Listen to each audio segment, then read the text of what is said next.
जय श्री जल्दी करें, जल्दी करें। नमः सिद्धेभ्यः। जय श्री ओम नमः सिद्धेभ्यः। जय श्री ओम नमः सिद्धेभ्यः। सर्वमंगलमांगल्यं सर्वकल्याणकारकं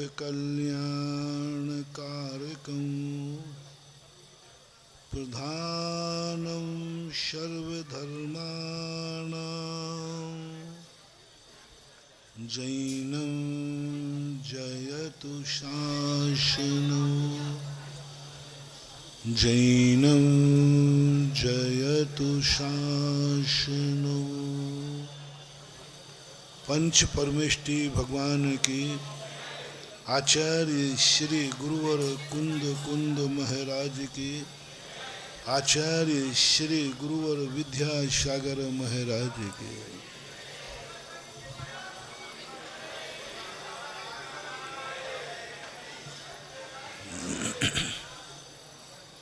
प्रसंग चल रहा है।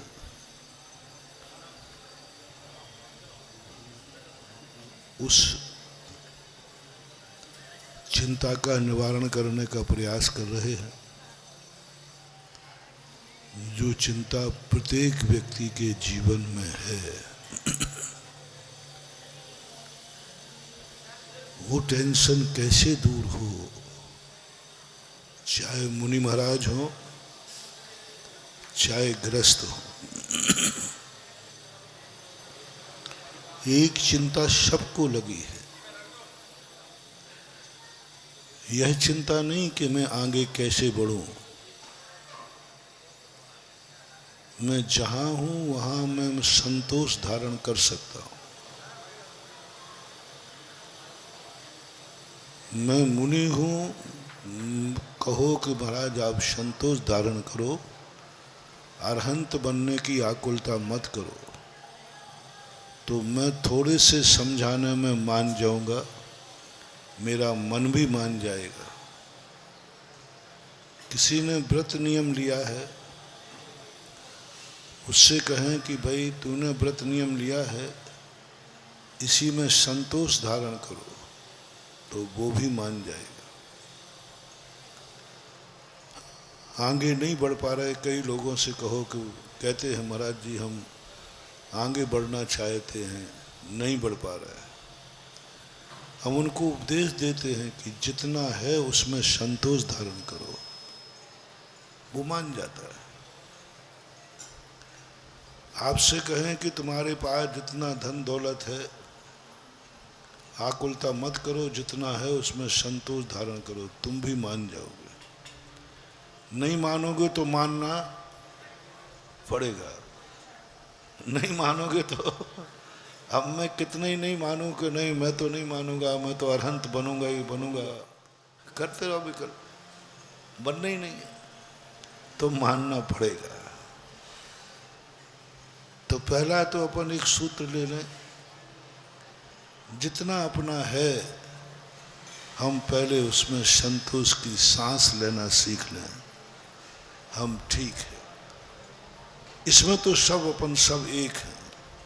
महाराज आपने सही कहा, संतोष धारण करना चाहिए, जितना है उतना काफी है। लेकिन दूसरा जो टेंशन तुम प्रश्न पूछोगे उसका समाधान मेरे पास नहीं है, जिनवाणी के पास नहीं है, शास्त्रों के पास नहीं है। उसका समाधान तो हमें खुद खोजना है।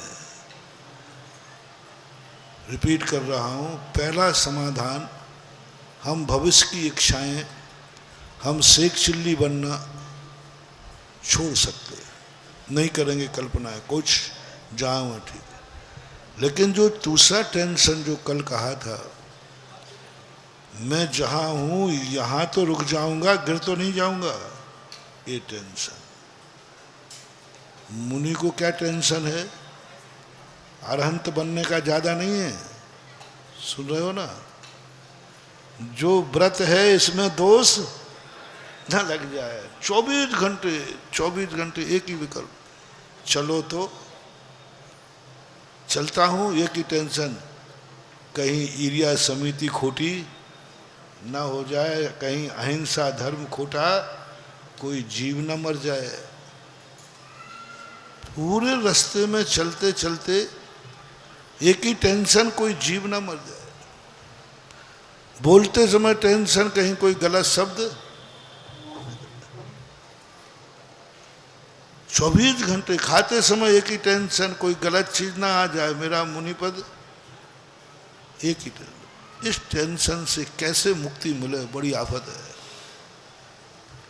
जिनवाणी में खूब खोजा, शास्त्र में कोई एक मंत्र दे दो, वो मंत्र तो मैंने कह दिया स्वीकार है, अब हम आगे बढ़ने का कोई विकल्प नहीं करेंगे। जितना हूँ, जहाँ हूँ, वहाँ खुश रहूँगा।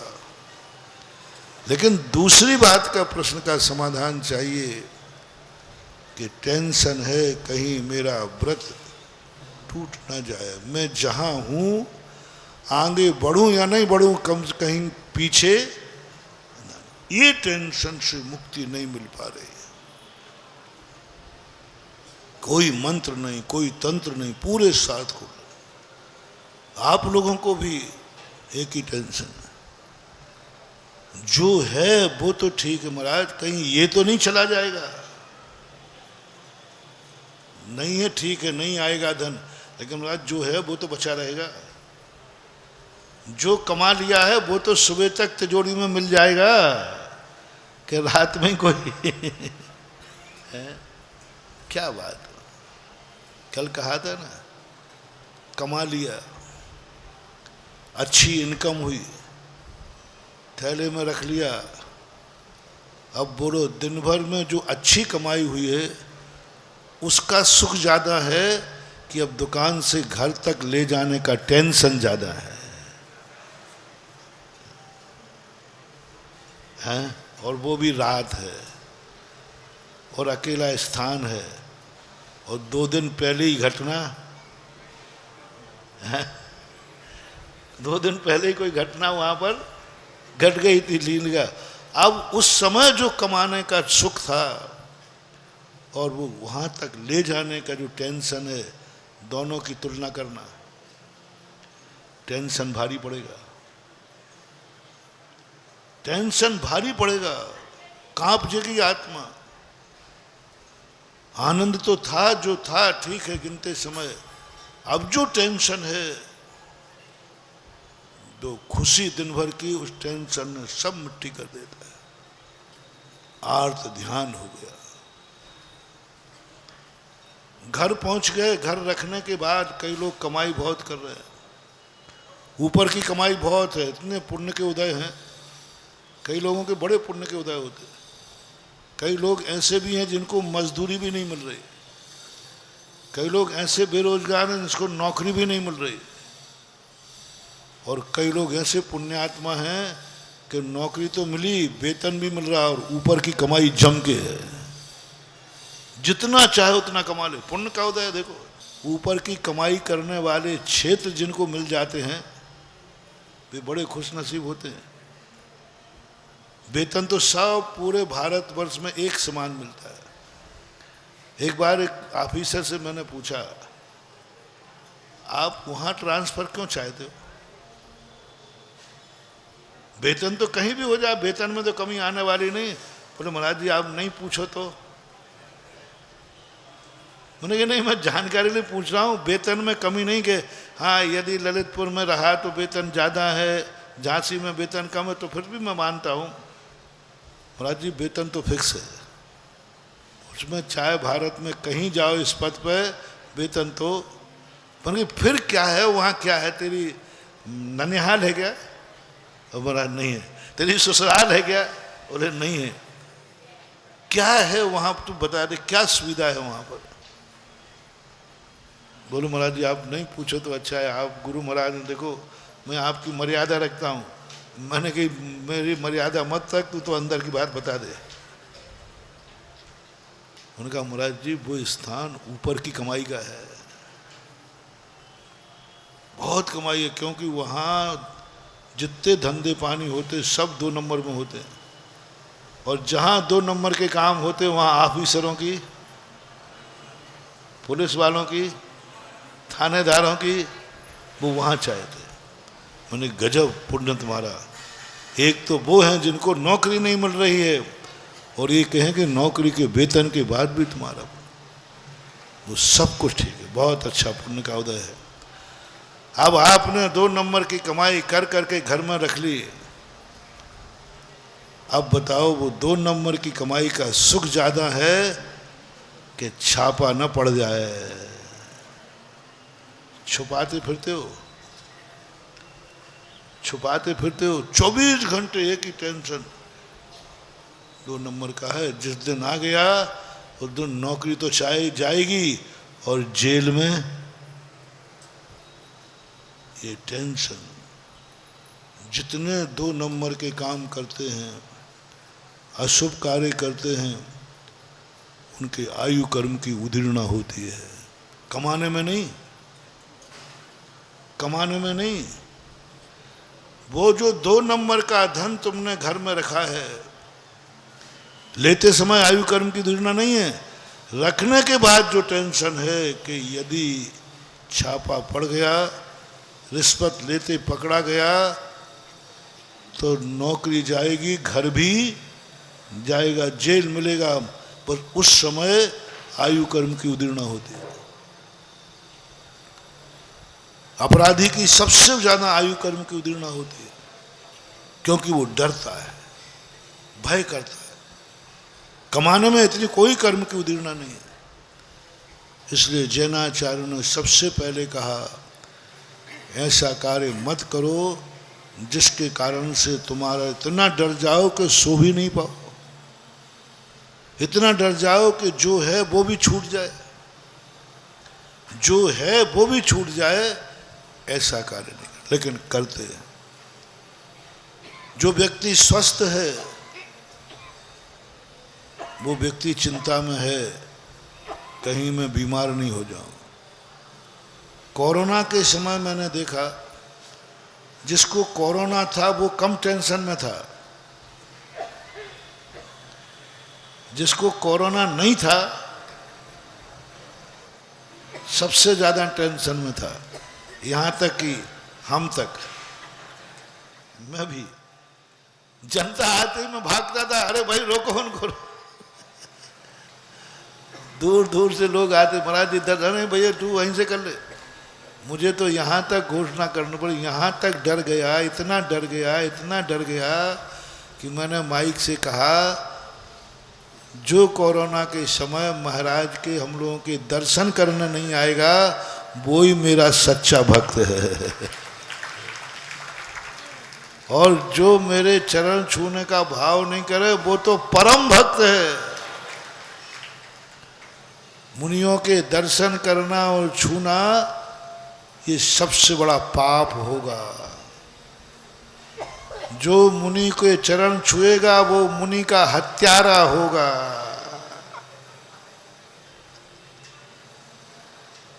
अब बोलो मेरा डर कितना बता रहा है इस शब्द से। मुनि महाराज को छूने में हत्यारा, बोलो गलत था कि सही था? छूने से महाराज को क्या कर लोगे तुम, क्या कर लोगे महाराज को, ये बताओ। तुम्हें तो फिर भी जाकर के कहीं अस्पताल में एडमिट हो जाओगे, ऑक्सीजन। तुम्हारे छूने से यदि महाराज को यदि हो गया, तुम क्या कर लोगे? कुछ नहीं कर सकते, हाथ धो के बैठ जाओगे। हुआ 2-3 महाराजों का हुआ, कोई कुछ नहीं कर पाया। यहाँ तक कि उनको तड़फन हो रही है, वेदना हो रही है, कोई भैयावृत्ति करने वाला कौन जावे, कौन भैयावृत्ति करे? महाराज जा नहीं सकते, कमरे में से, खिड़की में से संबोधन कर रहे हैं, उनको कोई संबोधन करने वाला नहीं है। कौन हार करावे, कौन चरिया करावे? तो मैंने कहा भैया तुमने यदि महाराज को छुआ तो मुनि महाराज की हत्या का भाप लगे, और जो नहीं छुएगा वो सबसे ज्यादा, जो नियम ले ले जब तक ये कोरोना है हम महाराज को नहीं छुएंगे, उनको तो विष्णु कुमार को तो 700 मुनियों की रक्षा का पुण्य लगा था, तुझे तो 1000 कितने साधु मान पिछीधारी 1500 साधुओं की रक्षा करने का पुण्य लगेगा भैया। अब मैंने बहुत चनों के झाड़ पर चढ़ाया तुम्हें, किसी प्रकार बस तो जाऊं। महाराज ने 700 मुनियों की रक्षा की थी विष्णु कुमार ने, तुम 1500 मुनियों के रक्षक माने जाओगे। मात्र इतना सा नियम लेना है, हम जब तक कोरोना है महाराज को छुएंगे नहीं। गलत तो नहीं है, सही है कि नहीं?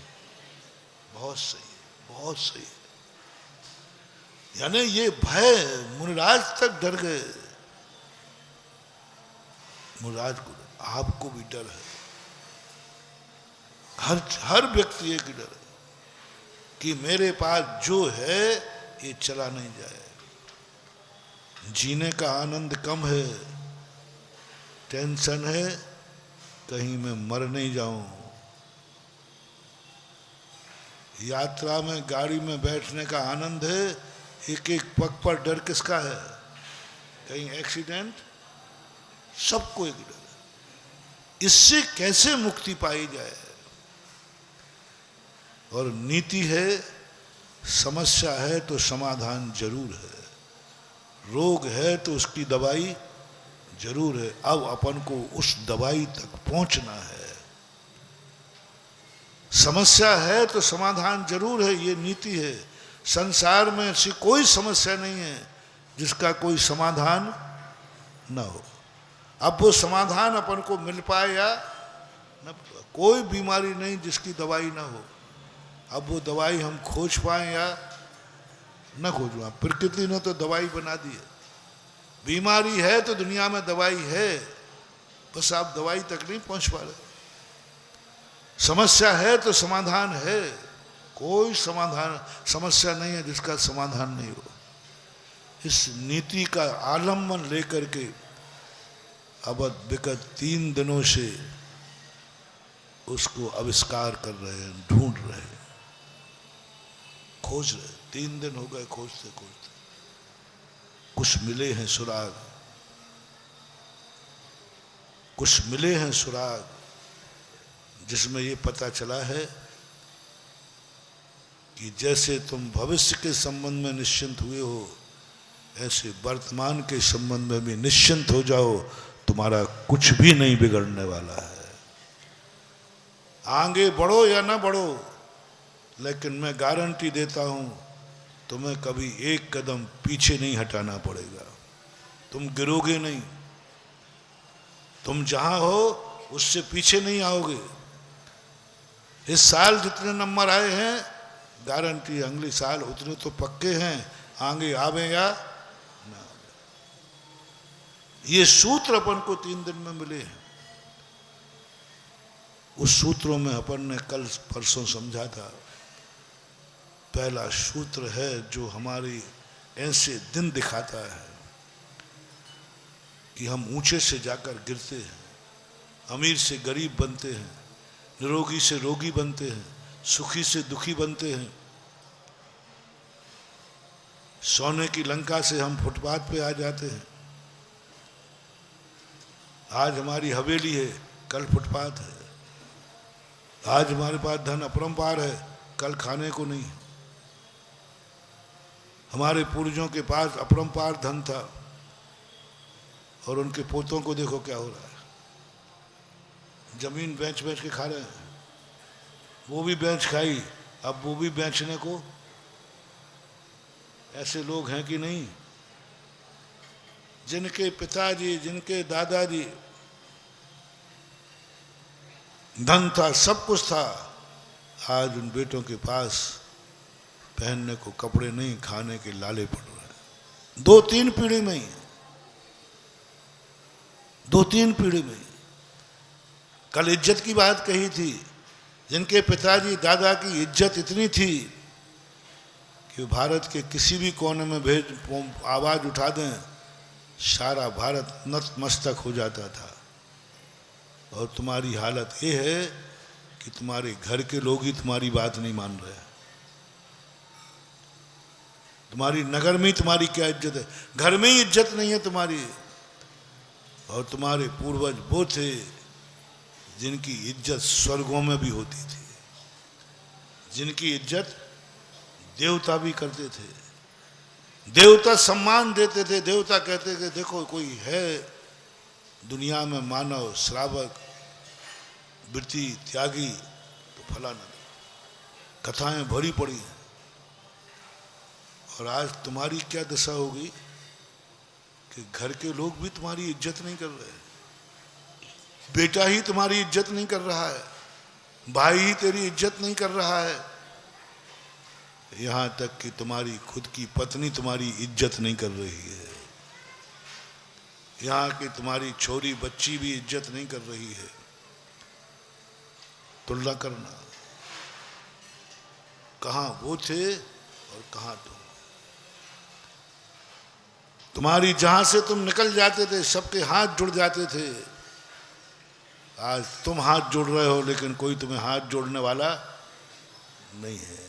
ये इज्जत क्यों धूल में मिल गई? क्यों मिली धूल में इज्जत? इसलिए कल मैंने बहुत करुणा दया करके कहा था, महानुभाव, सबसे पहला उपयोग जिन जिन चीजों पर तुम्हारी जिंदगी में उपकार है, जिन जिन चीजों का, जो जो वस्तुएं तुम्हारे जीवन में उपकार है, उनको कभी कोसना नहीं, उसकी बुराई नहीं करना, उसका दुरुपयोग नहीं करना। उस उपकार में जो चीज हमें मिली है उससे कोई बुरा कार्य मत करना। उससे जो तुम्हें उपकार में मिला है, जो तुम्हें बदले में मिला है, ये भारत देश तुम्हें मिला किसकी बदौलत? किसकी बदौलत? कर्म की बदौलत, पुण्य कर्म की बदौलत। जैन जाति तुम्हें मिली है, तुमने पूर्व के किए हुए कर्म का पुरस्कार है। पुरस्कार का दुरुपयोग नहीं करना। पुरस्कार में मिली हुई वस्तु को कभी अपमान नहीं करना। पुरस्कार की निकली हुई वस्तु को कहाँ रखते हो आप लोग? उसको बेइज्जती, उसको अपमान नहीं करना। वो पुरस्कार में मिली है, तुम गिरो तो गिर जाना, लेकिन पुरस्कार की वस्तु मत गिरने देना। वो पुरस्कार है, पुरस्कार है। कोई भी भेंट, चाहे वो एक रुपए का पुरस्कार क्यों ना हो, पुरस्कार तो पुरस्कार होता है। एक पेंसिल भी पुरस्कार में मिले तो सवाल पेंसिल का नहीं है, सवाल तुम्हारी योग्यता का एक प्रोत्साहन है। जो चीज तुम्हें पुरस्कार में मिली है तुम्हारे करने के बल पर, भारत देश में तुम्हें जन्म मिला है,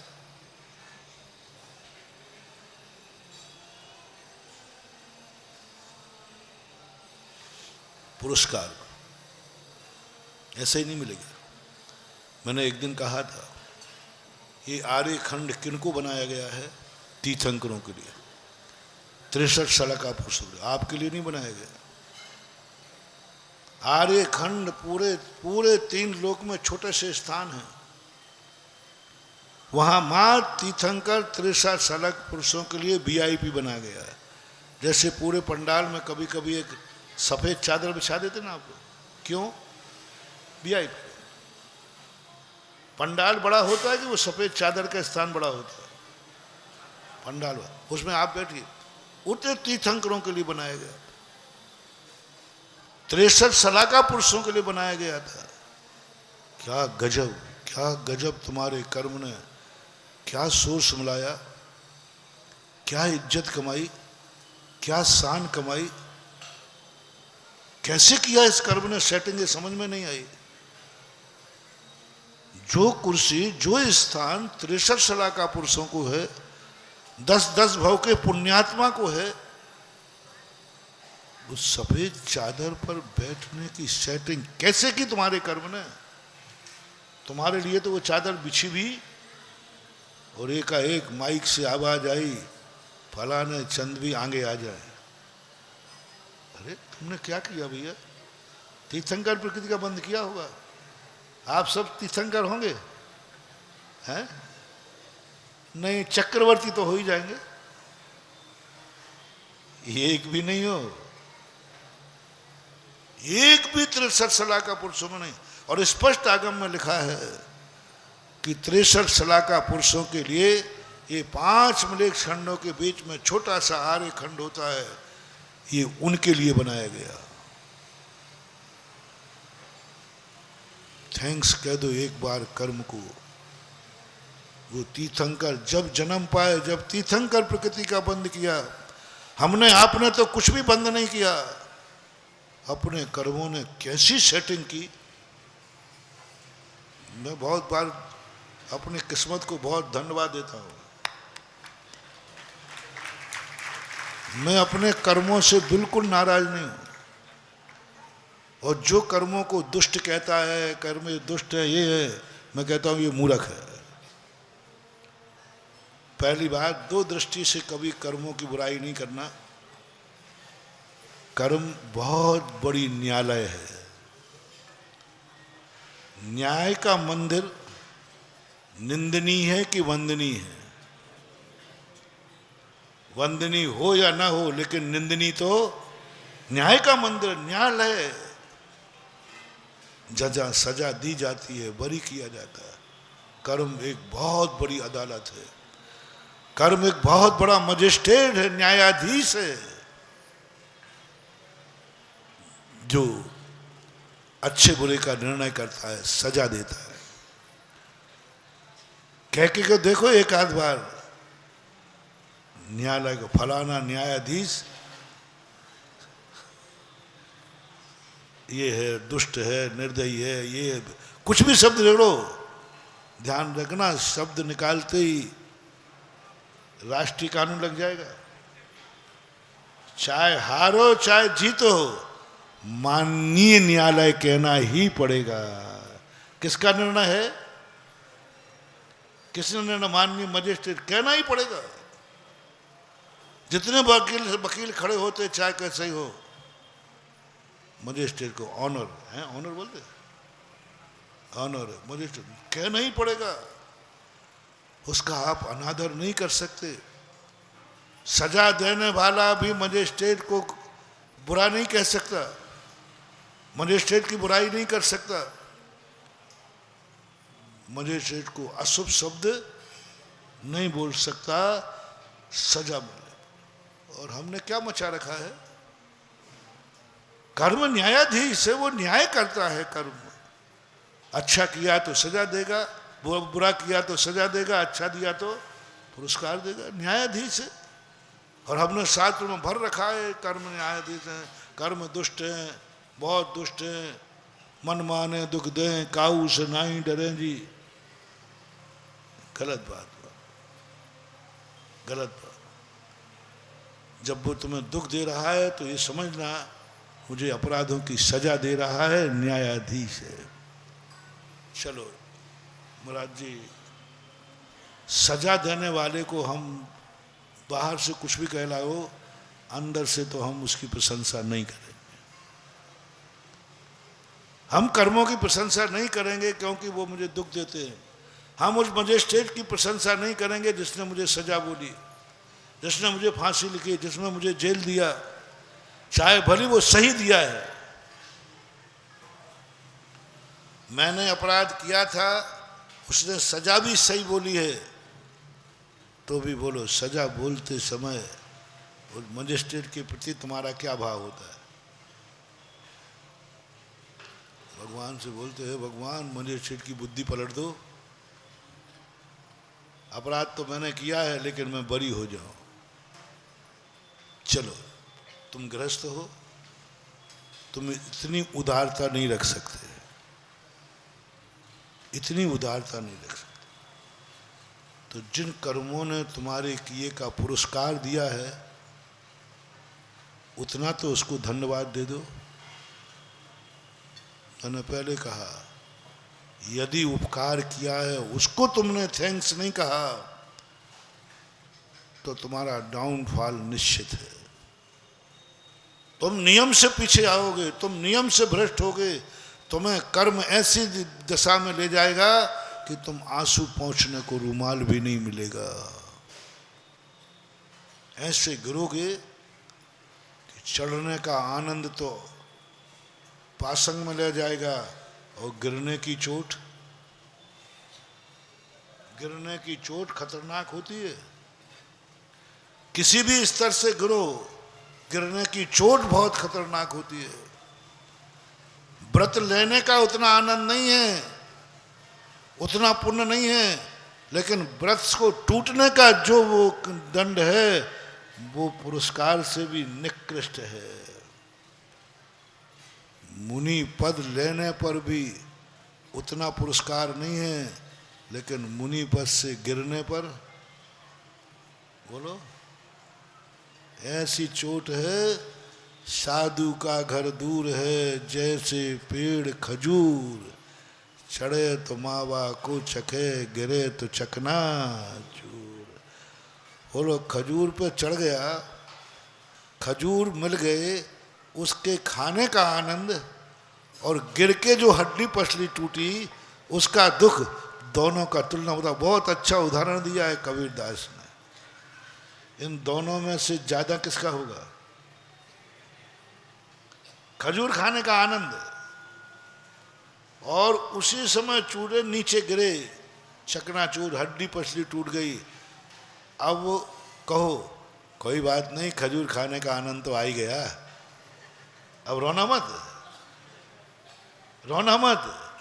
अरे खाए का आनंद इतना तो प्राण, वो दुख ज्यादा होता है। इसलिए महानुभाव, कर्म ने जितना तुम्हारा उपकार किया है, गिफ्ट दी है, उसका अपमान नहीं, पुरस्कार का अपमान नहीं, गिफ्ट का अपमान नहीं, गिफ्ट को सिरोधारी करो। कोई भी गिफ्ट देता है माथे पधारो। मालूम एक बार एक नेता ने उसको माला पहनाई थी, उस माला से उसने जूते पोंछ लिए, पेपर में आया था। कितनी निंदा हुई थी, कितनी निंदा हुई थी। गिफ्ट थी, पुरस्कार था। और इस कर्म की बोलो, मैंने कर्म से पूछा कि मैंने कहा तू क्यों दुख देता है? मैं एक चौराहे पर बिहार चल रहा था, वहां लिखा था ये मोड़ खतरनाक है। तो मुड़ते मुड़ते वहां से आवाज आई खतरनाक, बाबा जी थोड़ा रुको, ये बोर्ड पढ़ो। तो मत समझना, मुझे तो पता नहीं किन किन से बातें करता रहता हूं मैं तो। बोर्ड ही बोलो, देखो बड़ा, देखो मेरे साथ कितना अन्याय हो रहा है। साल भर में 1 या 2 एक्सीडेंट होते हैं, और साल भर में लाखों गाड़ियां सकुशल निकलती हैं। सकुशल का तो कोई बोर्ड लगा नहीं। 1-2 एक्सीडेंट हो जाए तो हमारे को लिए खतरनाक घोषित कर दिया, और लाखों गाड़ियां सकुशल निकल गई, उसकी कोई शाबाशी देने वाला नहीं है। कोई शाबाशी नहीं देता कि भाई लाखों गाड़ियां सकुशल भी तो निकलती। ऐसा ही अपनी जिंदगी में सब कुछ सही है, लेकिन थोड़ा सा भी गड़बड़ हो जाए, महाराज आप तो कम से कम ये कह देना कि मोड़ खतरनाक नहीं है, 2% खतरनाक है, 98% तो सही। ऐसे ही मैंने कर्म से कहा कि यह कर्म तू क्यों देता है दुख? मैंने अपने लिए नहीं, क्यों परेशान करता है? तू तीर्थंकर को नहीं छोड़ता, तू इस जनता को नहीं छोड़ता, कितना दुख देता है तू, क्या मिलता है तुझे? उसने कहा बाबा जी आप भी दुख दे रहे हो, आप भी मेरी बुराई कर रहे हो।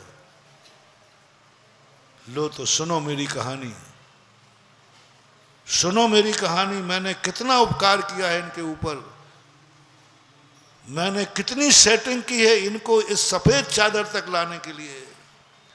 ये सफेद चादर 63 सलाका पुरुषों के लिए बिछी थी। जब मैं एक बार आर्य खंड के संबंध में चिंतन कर रहा था तो मिला 63 सलाका पुरुषों के लिए यह था। तो मैंने कि फिर इतने जीव, हम लोग तो कुछ नहीं है, ये कैसे मिल गया सौभाग्य, ये कैसे हो गया जन्म आर्य खंड में। ओहो, ये कर्म की सेटिंग है।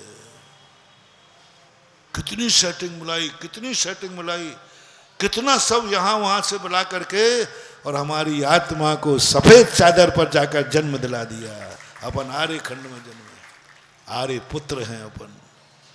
ये कर्म की सेटिंग है। जिन जिन का भारत में जन्म हुआ है, बस मेरा कहना है ये कर्म ने तुम्हें गिफ्ट दिलवाई है, कर्म की सेटिंग से हुई है। एक बार इन कर्मों को थैंक्स कह दो, कह दो, कह दो, कह नहीं पड़ेगा, आभार कह दो। और नहीं कहा तो मैंने कल कहा था, जिसने तुम्हारे ऊपर थोड़ा भी उपकार किया है, थोड़ा सा भी, यदि तुम उस उपकार को भूल गए तो जाओ, तुम्हें जन्म जन्म तक ठोकरें खाना पड़ेंगी। तुम रो रो के मर जाओगे, रूमाल भी तुम्हारे पास नहीं होगा, चिल्ला चिल्ला के मर जाओगे, कोई उपकार करने वाला नहीं आएगा, क्योंकि तुमने एक बार उपकारी को भूल गए थे। किसको भूल गए थे? उपकारी को नहीं भूलना, उपकारी की बुराई नहीं करना, उपकारी की बुराई नहीं सुनना, और उपकार जो किया है उसका दुरुपयोग नहीं करना। अब आप कहां बैठ गए हैं? बोलो, किस चादर पर बैठ गए हैं? जो चादर मुख्य अतिथि को बनाई थी वहां बैठ गए ना? बोल दो ना, कैसा लगता है?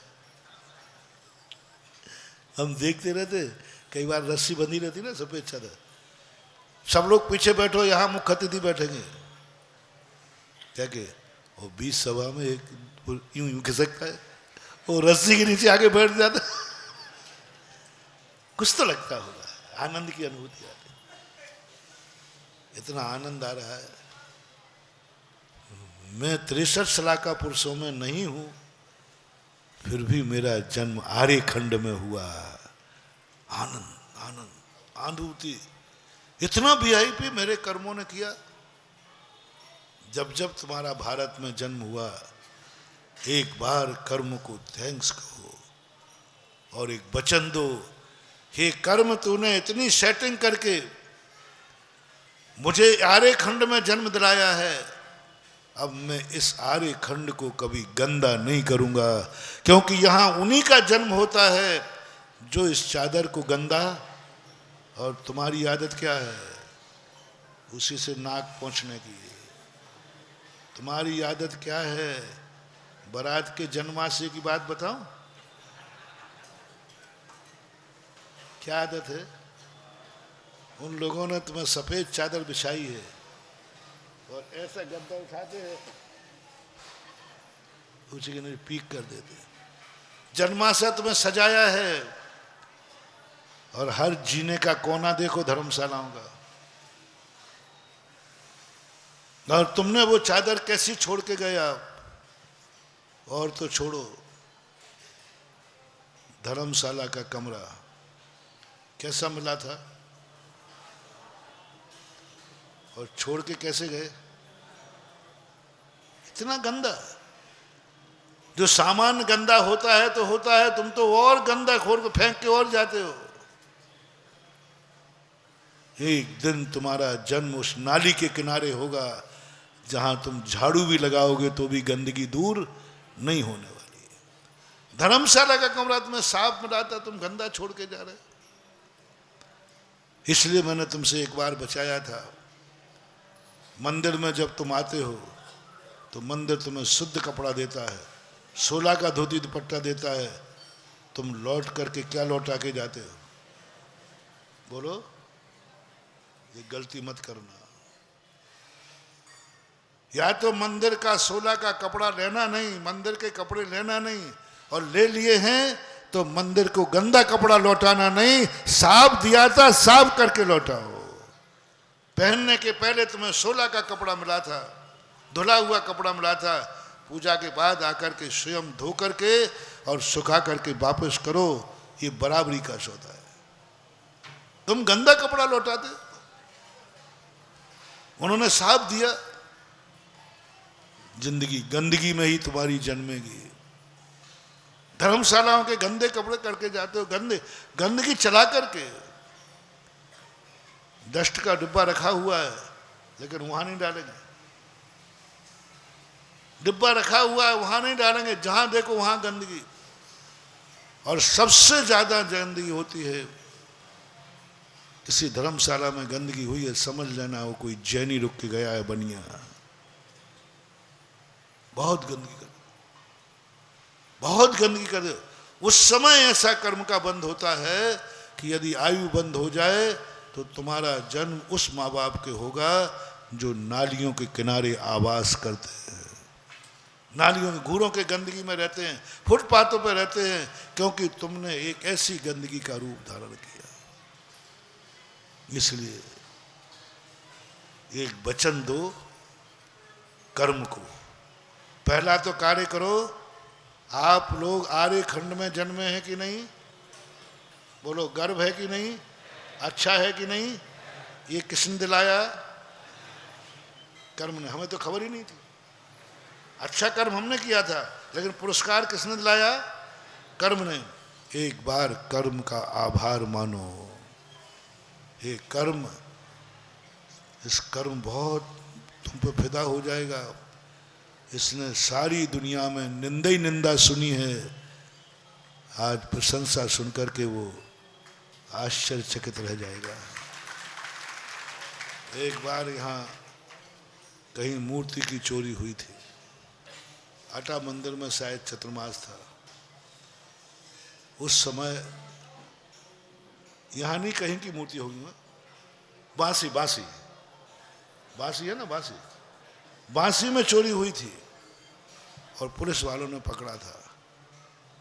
और मैंने जो उनका सम्मान कराया था, मैं कांस्टेबल का, मैंने कहा एसपी साहब आपका ही सम्मान नहीं होगा, जिस कांस्टेबल ने पीछे दौड़ा है इन चोरों के प्रति, जान लगाई है, उसका पहले सम्मान होगा। सबको बुलाया। पुलिस वाले कहते हैं महाराज जिंदगी भर मर जाता हूं सेवा करते करते, सारी दुनिया पुलिस को सम्मान नहीं देती, बल्कि मैं नहीं बोलूंगा, उनने बोला था, ऐसा टाइटल आज पहली बार स्टेज पर सम्मान हुआ, गदगद हो गया वो। ऐसे ही ये कर्म है बंधुओं, सारी दुनिया इनकी निंदा करती है। मुकुट सप्तमी को कहा था ना, सांप को उम्मीद है कि कोई मुझे बचाएगा नहीं, क्योंकि मुझे देखते ही सारी दुनिया मारने को दौड़ती है, सारी दुनिया मारती है। सर्प के ऊपर संकट आ जाए, वो सोचता है मुझे कोई नहीं बचाएगा, सवाल ही नहीं, बल्कि देख के मारो दे। जब पारसनाथ को उसने देखा, जीव ने, इस दुनिया में मुझे भी बचाने वाला कोई है, मुझे भी बचाने वाला कोई है, सारा संसार मारने वाला है, कोई तो मुझे बचाने वाला है।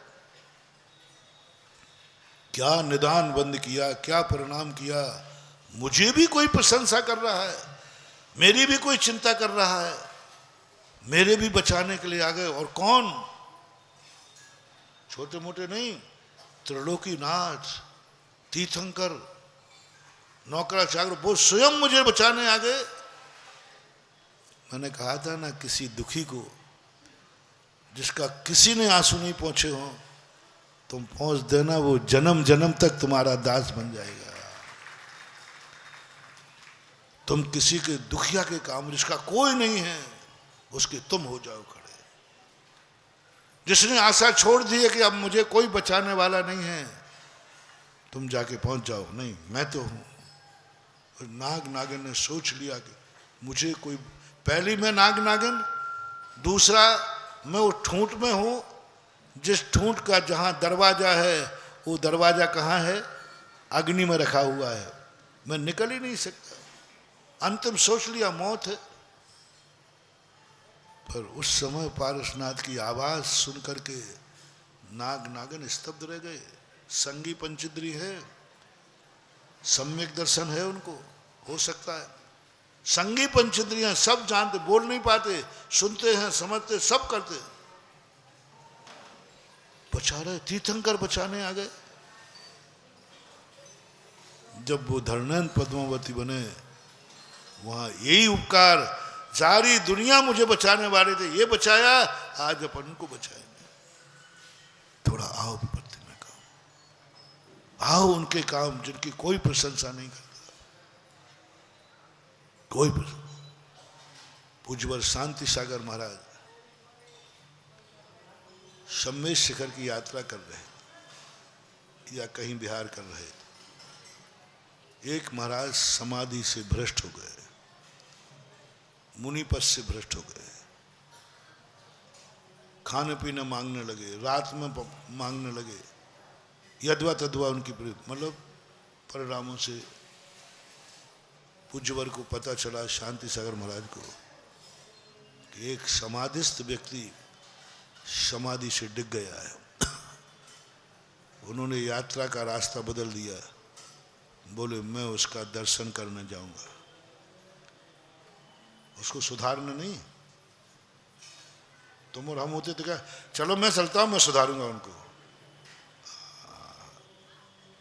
क्या बोले महाराज, मैं उसका, सब लोग कह रहे महाराज जी आप आचार्य शांति सागर महाराज, आप उस भ्रष्ट के दर्शन करने जा रहे हो, वो भ्रष्ट हो चुका है, भ्रष्ट हो चुका है, आप दर्शन करने जा रहे हो। जो और लोग थे बोले महाराज जी सुधारने जाओ तो ले चलूं, आप उसको सुधारने चलो तो ले चलूं, आप तो क्या कह रहे हो, नहीं नहीं आप जैसे आचार्य उसका दर्शन करेंगे। आचार्य का हाँ मेरा मन है, मेरा भाव है, मैं उसका दर्शन करने जाऊंगा। गए, वहां जहां कमरे में थे, कहाँ है वो महामुनिराज, अवभाग्य मेरे, काय का शिखर जी की वंदना, साक्षात सम्मेद शिखर की दर्शन करने आया हूं। पीछे उठाकर कमरे पहुंचे, धन्य हो छपक, वो तो पानी पानी हो गया, पानी पानी हो गया। वो कहते कौन कर रहा है नमस्कार, मैं एक छोटा सा साधु, मैं भ्रष्ट साधु, मैं संलेखना से भ्रष्ट हो गया। और पूज्यवर शांति सागर महाराज चारित्र चक्रवर्ती, उन जैसा कौन साधु है, वो पीछे उठा के नमस्कार करने आ गया। पानी पानी हो गया, नमोस्तु महाराज नमोस्तु। साधु ऐसा पिघला, रो पड़ा, पैर पकड़ लिए, नहीं महाराज नहीं महाराज, इस पापी को नमोस्तु मत करो, इस पापी को नमोस्तु मत करो, आप बहुत पवित्र हैं, मैं पापी हूं, मैं भ्रष्ट हो गया हूं, पापी को नमस्कार मत करो। महाराज कहते बस हो गया बेड़ा पार, अपने को पापी तो कह रहा है, कम से कम ये महसूस तो है इसको मैंने। क्या महाराज ने उसको उठा करके गले लगाया और समझाया। पर वो एक,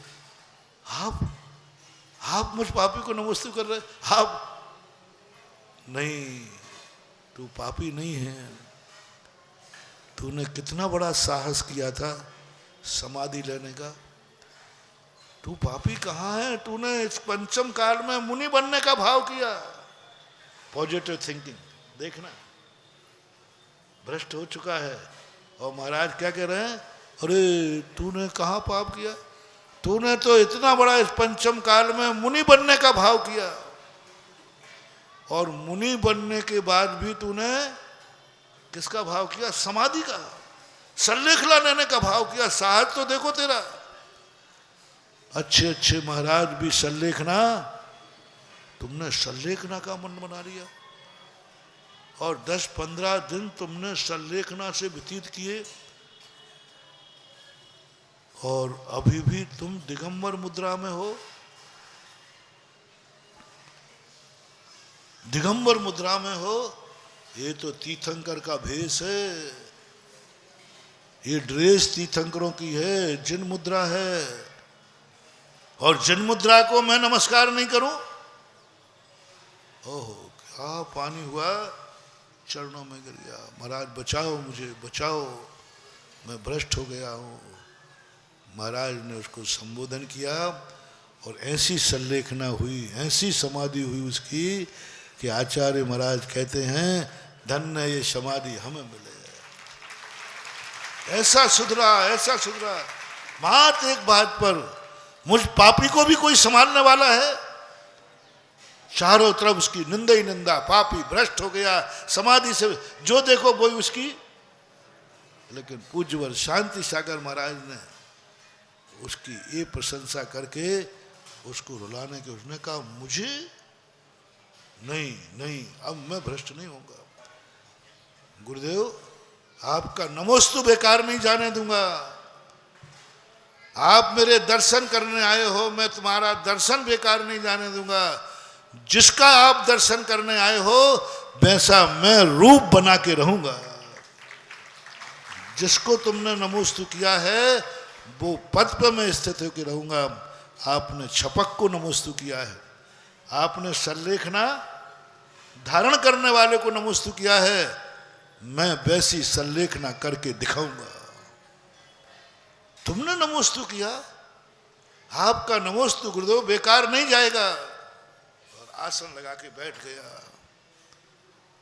आसन लगा के बैठ गया और पूर्णतः संपूर्ण अन्न जल का त्याग करके 3 दिन तक वो अपने चिंतन में बैठकर और परमासन से बैठा बैठा समाधि मरण कर गया। बस एक बात महानुभाव, ये 3-4 उदाहरणों से आप समझो, तुम उनका साथ दो जिनका कोई नहीं।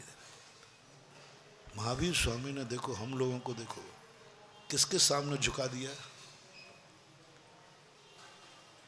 हम लोगों को भगवान के सामने झुकना जरूरी नहीं है।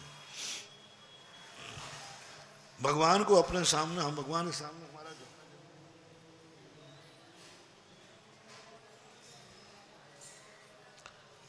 भगवान के सामने हमें नमोस्तु करना जरूरी नहीं है।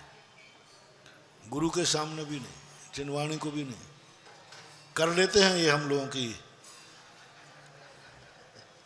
ये हम लोगों की श्रद्धा है, ये हम लोगों का भक्ति का, हम लोगों का देव दर्शन का नियम नहीं है। कर लेते हैं, ये हम लोगों की विशेषता मत समझना, कमजोरी है, कमजोरी है। वो बलजोर आ जाए कि बाहुबली बन के खड़ा हो जाऊं, बोलो। अब बाहुबली के सामने भगवान आ जाए तो क्या करेंगे? वो ध्यान में है कि भगवान को नमोस्तु करेंगे, खबर है। लेकिन महावीर ने कहां झुका दिया। उन्होंने कहा देख ले, उनके लिए झुक जाना, मेरे लिए झुक या ना झुक, उनके लिए झुक जाना जिनका दुनिया में कोई नहीं है। पिछी भगवान की वंदना के लिए नहीं दी, सब छुड़ा दिया। ये पिछी काय को दे दी?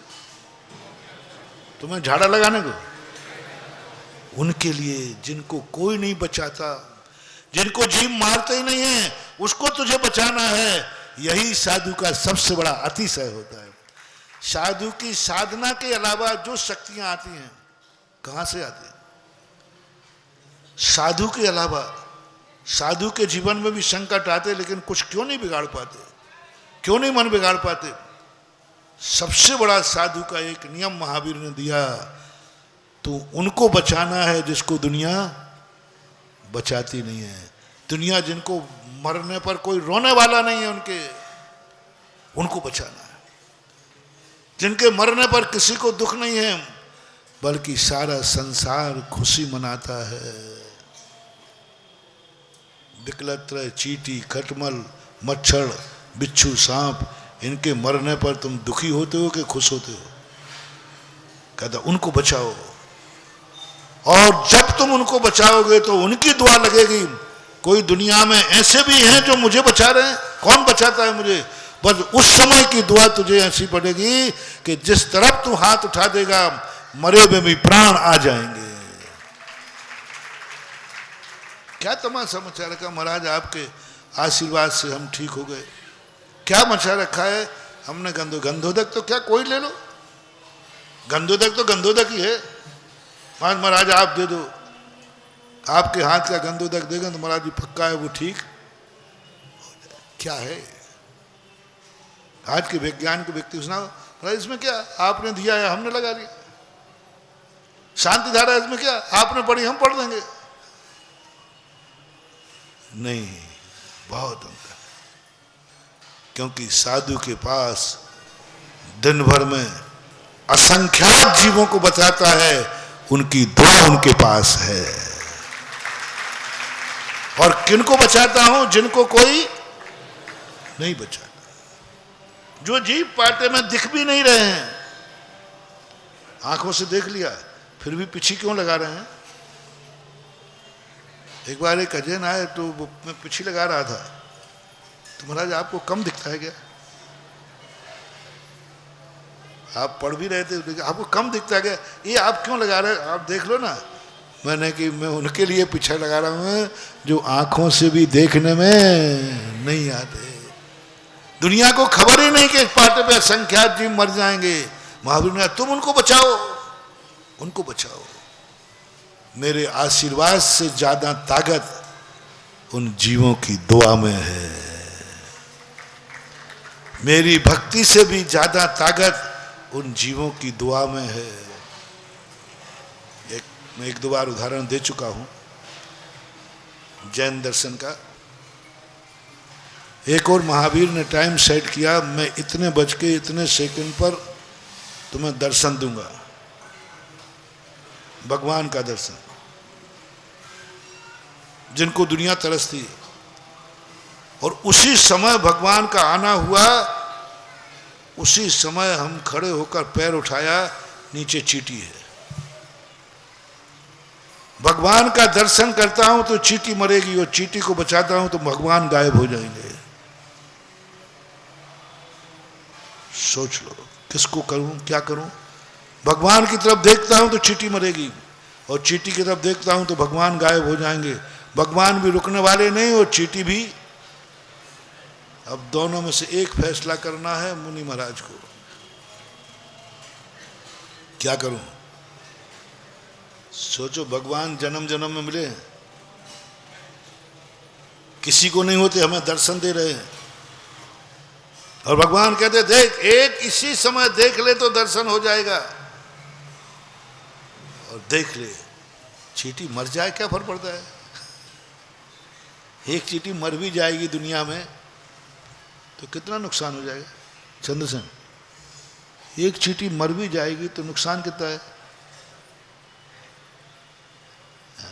क्या नुकसान हो जाएगा? क्या चींटियों के मरने पर नुकसान? ना राष्ट्र को नुकसान, ना तुम्हें नुकसान, ना हमें नुकसान। धन्य है जैन दर्शन। जिनवाणी माँ कहती, क्या निर्णय कर रहा है? माँ भगवान बड़ी मुश्किल में मिले हैं, जन्म जन्म में मिले हैं। बोले क्या पालेगा? ओहो, भारत का जैन दर्शन यही उच्चासन पर बैठ जाता है। क्या पाएगा भगवान के दर्शन करने से?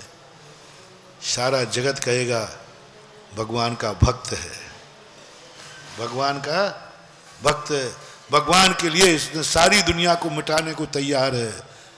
आप लोग होते ना दीवाने, अरे भैया वो व्यक्ति मुझे इतना चाहता है कि मेरे लिए दुनिया को मिटा देगा। यदि किसी ने आंख उठाई तो उसकी आंख निकाल देगा, किसी ने उंगली उठाई तो गर्दन तोड़ देगा। जो तुम्हारे लिए ऐसा करे वो तुम उसको दुश्मन मानते हो कि प्रिय मानते हो? प्रिय, अरे मेरे लिए ये दुनिया को मार डालेगा, मेरे लिए तुम्हें खुशी होती है, यही तुम्हारा दुर्भाग्य है। और महावीर स्वामी कहते, जैन दर्शन कहता, मेरे लिए तू चींटी को मार देगा? क्या पाएगा तू मेरे दर्शन से? यही कि भगत है, भगवान को इतना चाहता था। अरे मेरे दर्शन करने से तू भगत ही बनेगा और चींटी को बचा लेगा तो भगवान बन जाएगा। दोनों में से एक फैसला करना है। चींटी को बचाएगा तो क्या बनेगा? अहिंसा धर्म मोक्ष मार्ग है। सम्यक दर्शन ज्ञान चारित्राणी अहिंसा परमो धर्म। भगवान की भक्ति करने से भगत ही बनेंगे, और क्या होगा। लेकिन चींटी को बचाने से साक्षात अहिंसा धर्म और मोक्ष मार्ग। जिनवाणी का जाने दे भगवान को, चींटी को बचा ले। यहां क्या फैसला देना चाहता हूं? एक भगवान के दर्शन का पुण्य, एक भगवान के आशीर्वाद का पुण्य, और एक चींटी को बचाने की वो चींटी की दुआ उन भगवान के आशीर्वाद से भी अनंत गुनी ज्यादा है। वो दुआ चींटी को बचाने की, क्योंकि तुमने किसको बचाया? जिसको कोई, तुमने किसका दर्शन छोड़ा? जिसको सारी दुनिया दर्शन को, सारी दुनिया जिसको दर्शन को तरसती है उसका तूने दर्शन छोड़ा, और सारी दुनिया जिसको माँ बचाती नहीं है उसको तूने बचाने का भाव किया। जाओ जाओ, तुम्हारे अंदर वो शक्ति ने प्रवेश कर लिया। जब भी तुम मरने वाले के सामने खड़े हो जाओगे उसके प्राण नहीं निकलेंगे, बच जाएंगे। देखने मात्र से एक साधुओं को एक दृष्टि होती है, निर्विष नाम की रिद्धि। जैसे वो देख लेंगे किसी सांप ने काट लिया है, सब ने कह दिया बच नहीं सकता, और ऐसे महाराज की मात आंख की दृष्टि पड़ जाए, इतने में वो निर्विष हो जाता है, जीवित हो जाता है। ऐसी आंखों में उन्होंने क्या पा लिया? क्या पा लिया ऐसी आंखों में? आंखें तो सबके पास है। कुछ नहीं बंधु, कभी उन्होंने एक चींटी को बचाने के लिए भगवान का भी दर्शन छोड़ दिया होगा, तब कहीं जाकर वो आंखों में दृष्टि निर्विष नाम की रिद्धि प्रकट हो जाती है, प्रकट हो जाती है। सब कुछ छोड़ दिया। तो इसलिए एक महिला थी जिसका नाम था विशल्या। उसके शरीर से हवा छू जाए तो जहां तक हवा चली जाए वहां बीमारी दूर हो जाती। उसके शरीर का स्पर्श जल बीमारी को दूर कर देता। उसके आते ही कैसे भी देवता की शक्ति हो, वो देवता छोड़ करके भाग जाएगा। पूरा शरीर औषधि बन गया था। कैसे बन गया? किसने गॉड गुप्त दी? भगवान ने? नहीं। महाराज ने? नहीं। देखो कैसे बनी उसकी रिद्धि। अनंग सराथी, पूरी कहानी नहीं सुना रहा हूं। अनंग सराथी 3000 वर्ष तक जंगलों में रही, अपहरण हो गया था। एक दिन अजगर ने निगल लिया, अजगर ने उसको निगल लिया। उनका पिता चक्रवर्ती था, वो ढूंढते ढूंढते उसी समय आया। जिसकी बेटी, जिसको अजगर निकल रहा हो, उस अजगर को तुम बचाने का भाव करोगे कि मारने का? सारी दुनिया की तरफ से बोलो, मारने का। ओके। और पिताजी, तुम्हारी बेटी को अजगर निकल रहा है, तुम मारने का भाव करोगे कि बचाने का? वो भी पिता था, उसने तलवार निकाल ली। बेटी कहती है पिताजी क्या कर रहे हो? बोले ये तुझे निकल रहा है, जिंदा नहीं छोड़ूंगा। रुको पिताजी, ये मुझे मार नहीं रहा है, ये तो बेचारा भूखा है तो भोजन कर रहा है, ये मार नहीं रहा है। मारने का भाव इसका नहीं है, इसका तो भी क्या हुआ? को मैं नहीं जिनका नहीं पता जी, नहीं नहीं, आप इसको मारोगे नहीं। इसको मार करके तुम मुझे जिंदा चाहोगे? नहीं होगा। मेरे शरीर में जहर चढ़ चुका है, मेरे लिए आधा वो निगल चुका है। बचाना व्यर्थ है, क्यों एक जीव की हत्या कर रहे हो। गजब। मैं जब एक कथा का चिंतन करता हूँ, पढ़ाई थी, मैंने कही ऐसी भी आत्माएं हैं जो अजगर के मुख में बैठकर अजगर को बचाने का उपदेश दे रही है। उपदेश दे, साथ तो देखो, कोई घबराहट नहीं, कोई प्रकार का वो नहीं, उपदेश दे रही पिताजी को। और अपन सब होते तो अरे पिताजी बचाओ बचाओ बचाओ, मार डालो इसको, पता नहीं क्या कहते भगवान जाने। उपदेश दे रही है पिताजी, नहीं मारो मत। पिताजी कहते नहीं मैं बचा लूंगा बेटी, चक्रवर्ती हूं, हमारे पास बहुत बहुत हकीम वैद्य हैं, बहुत दवाइयां हैं। बोले पिताजी ने कहा कि पिताजी मानेंगे नहीं, मार डालेंगे। और पक्का है मेरे पिताजी बचा भी सकते हैं, क्योंकि बड़े बड़े।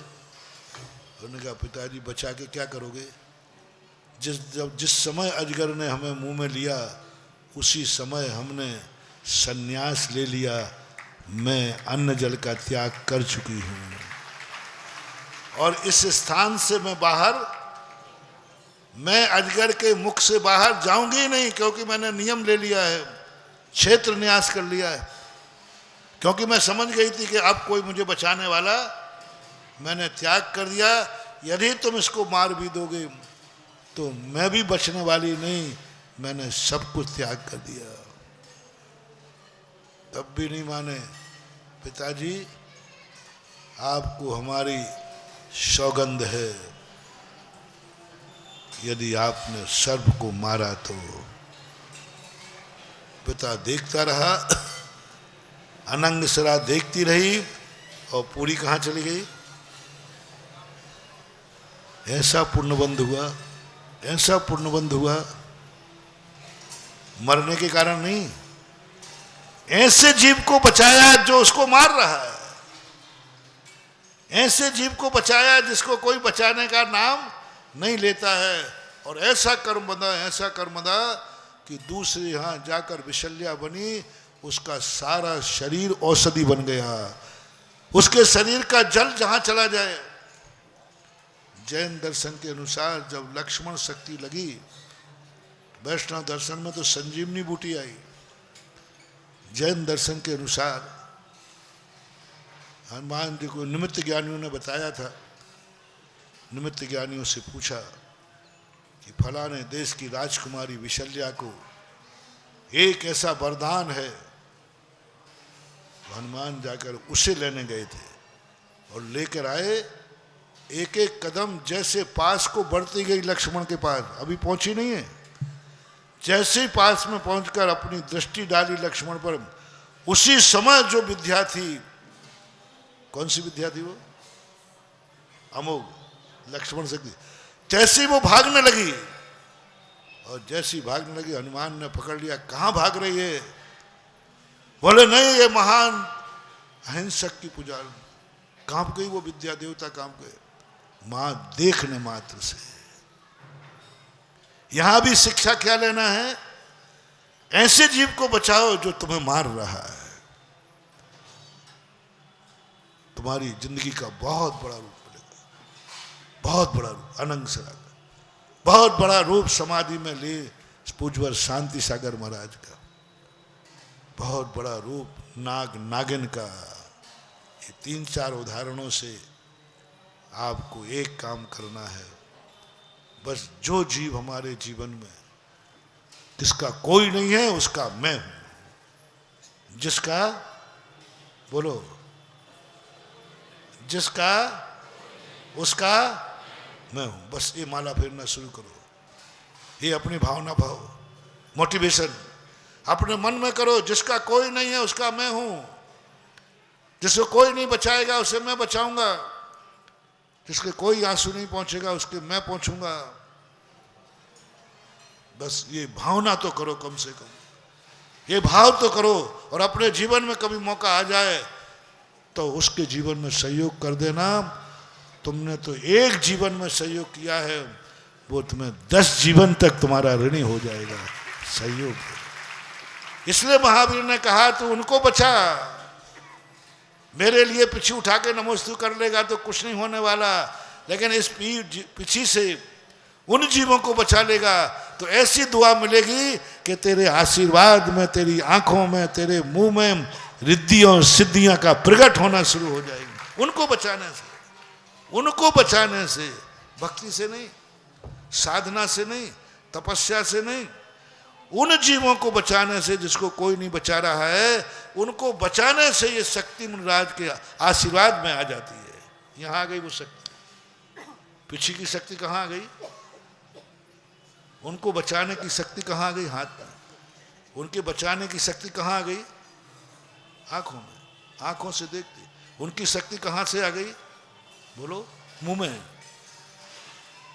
आप नाम बोल दीजिए महाराज जी, आप शांत। मुंह में आ गई शक्ति।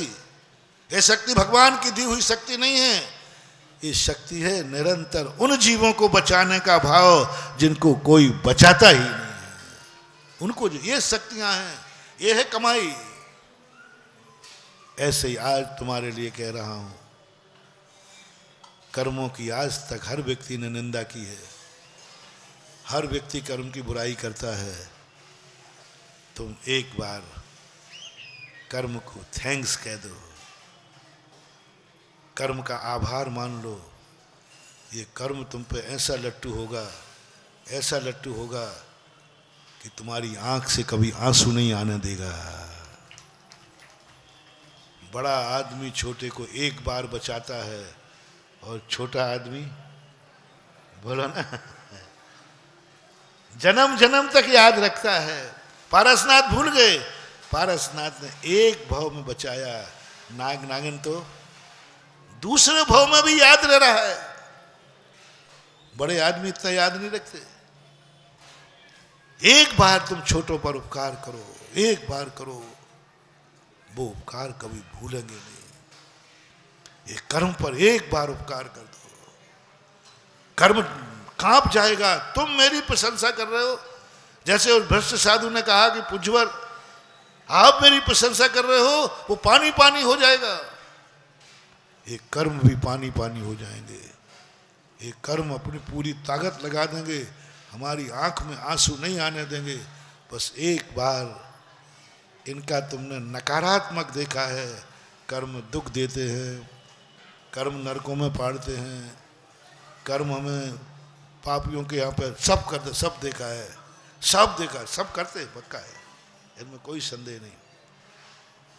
सांप काटता है, इसमें कोई संदेह नहीं। लेकिन आज जो मैंने बात कही, पूज्यवर समंतभद्र महाराज की खोज थी। पूज्यवर समंतभद्र, हर साधु ने, हर आचार्य ने, हर मोक्ष मार्गी ने इस शरीर की निंदा की। नव द्वार वह घेनकारी, हासी देह कर के में यारी। निंदा हो गई कि नहीं? कैसा है शरीर? हाड़ मांस का पिंजड़ा है, हड्डी है, बंडे, ऐसी ऐसी निंदा की है शरीर की, बचाए शरीर को भी शर्म आ जाए। सामने जहां देखो वहां इस शरीर की निंदा ही निंदा है। पूज्यवर समंतभद्र महाराज ने खड़े होकर कहा, कौन कहता है शरीर पापी है? कौन कहता है शरीर घिनौना है? कौन कहता है? साहब असुचि है। बोले कोई फर्क नहीं पड़ता। स्वभावता सुचौकाए रत्नत्रय पवित्र थे। हे आत्मन, इस शरीर की निंदा मत कर। इस शरीर के अंदर आत्मा में रत्नत्रय उत्पन्न कर दे, यह असुचित शरीर भी गंधोदक बना देगा। स्वभावता सुचौकाए रत्नत्रय पवित्र से। जो कभी साबुन से ठीक नहीं होना, जो कभी पानी से ठीक नहीं होना, जो अशुद्ध था, अशुद्ध है और अशुद्ध ही रहेगा। मात एक चीज से शुद्ध हो सकता है, मरने के बाद भी मरघट पे। मात एक चीज से ये भी शुद्ध हो सकता है, ये शरीर की भी वंदना की जाती है। इस शरीर का भी चरणों पर गिरा हुआ जल गंधोदक हो सकता है। शरीर गंदा है, गंदगी पर गिरा हुआ जल गंदा होगा कि नहीं होगा? गंदगी पर गिरा हुआ जल गंदा। लेकिन एक मंत्र है, एक शक्ति है कि शरीर गंदे शरीर पर गिरा हुआ जल भी गंधोदक बनता है रत्नत्रय पवित्र थे। जब ये घोषणा पूज्यवर समंतभद्र महाराज ने रत्नकर्ण श्राप का चार में की, ओहो, शरीर सोच के दंग रह गया, मेरी भी कोई प्रशंसा करने वाला है। मेरी तो सदा निंदा सुनता आया था, प्रशंसा करने वाला मेरा कोई है? उसी समय शरीर ने वरदान दिया, जाओ समंतभद्र, तुम्हारी समस्त प्रकार की व्याधियां आज से नष्ट करता हूं, इस शरीर में अब कोई व्याधि नहीं आएगी। और ऐसी भयंकर व्याधि थी, ऐसी भयंकर व्याधि थी, भस्मक व्याधि रोग, व्याधियों से घिरा हुआ था। उस दशा में भी इस शरीर की उन्होंने निंदा नहीं की, उस दशा में भी उन्होंने पॉजिटिव सोचा, उस दशा में भी अनंगसरा ने सांप की निंदा नहीं की, पॉजिटिव सोचा। उस दशा में भी शांति सागर महाराज ने भ्रष्ट की निंदा नहीं की, क्या की? पॉजिटिव सोचा। नाग नागिन की निंदा नहीं की, मरने दो, क्या फर्क पड़ता है, जितने नाग नागिन मरेंगे उतने ही अच्छा है, नहीं, उनको बचाने वाला। समंतभद्र महाराज ने कहा नहीं, शरीर यदि रत्नत्रय आ जाए तो ये शरीर पवित्र हो जाएगा। मेरा रत्नत्रय छूट गया, मेरा रत्नत्रय छूट गया। यदि रत्नत्रय आ जाए, बस ये जैसे ही प्रशंसा करना शुरू हुआ, एक कारण से कार्य नहीं हुआ, भस्मक व्याधि के और भी कारण, लेकिन अंतरंग कारण कर्म था, दुख दूर हो गया। इसी प्रकार कर्मों की निंदा ही निंदा की है, खूब निंदा कर चुके, मैंने भी की है, चिंता मत करना, आगे भी करूंगा। लेकिन कभी तो प्रशंसा कर दो, कुछ तो अच्छा किया है। कर्म कह रहा है, मैंने कैसी सेटिंग करके तुम्हें आर्य पुत्र में जन्म दिलाया है, आर्य खंड में। बोलो खुशी है कि नहीं? ये किसकी सेटिंग थी? तो आज एक बार कर्म कह दो, हे कर्म जय जनेन्द्र, अपने अपने कर्म कह दो, थैंक, आभार, हे कर्म मैं तेरा आभारी हूं, तूने मुझे आर्य खंड में जन्म दिलाया। जैन जाति में किसने दिलाया जन्म?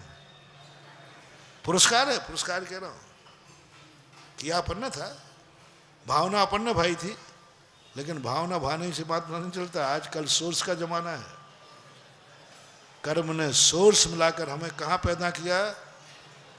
जैन में। बोलो जैन जाति पर जन्म लेने पर तुम्हें गर्व है कि नहीं है? तो आभार मान लो ना जल्दी। किसने दिलाया? कर्म ने। यदि वो पुण्य कर्म का उदय नहीं आता तो जन्म गए होते किसी मलेक्षी के यहां, जन्म गए होते कहीं मांसाहारियों के यहां, जन्म गए हो कहीं शराबी के यहां, जुआड़ी, पता नहीं क्या क्या पापी के। लेकिन उस जाति में तुमने जन्म लिया, बहुत कर्म ने।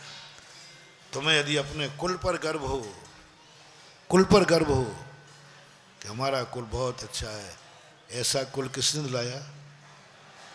कोई निंदनीय कुल भी तो दिला सकते थे, कोई पापी के यहां तो पैदा कर सकते थे, किसी बलात्कारी के द्वारा पैदा कर सकते थे, किसी निकृष्ट में जाकर पापियों के यहां पैदा हो सकते थे। लेकिन तुम किस माँ बाप के पैदा हुए? किसकी बदौलत?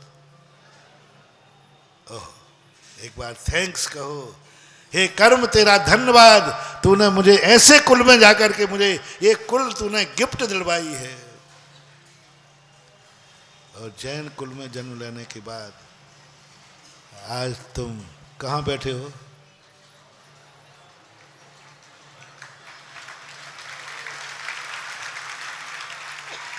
क्या बात है। दुनिया में मनुष्य तो है कि नहीं? कोई अभी अस्पताल में लेटा होगा, कोई अभी शराब की बोतल पी के पड़ा होगा, कोई घर में बैठे अभी घर्राटे लेगा कुंभकर्ण, कोई सुबह उठकर गुटखा तमाकू खा रहा होगा, कोई क्या कर रहा होगा देखो। और तुम्हारे कर्म ने ऐसा परिणति बना दी कि नहीं, प्रातःकाल उठ, क्षेत्रपाल चल, अभिनंदन भगवान का अभिषेक कर, और गुरु महाराज के प्रवचन सुन, तेरा पुण्य है।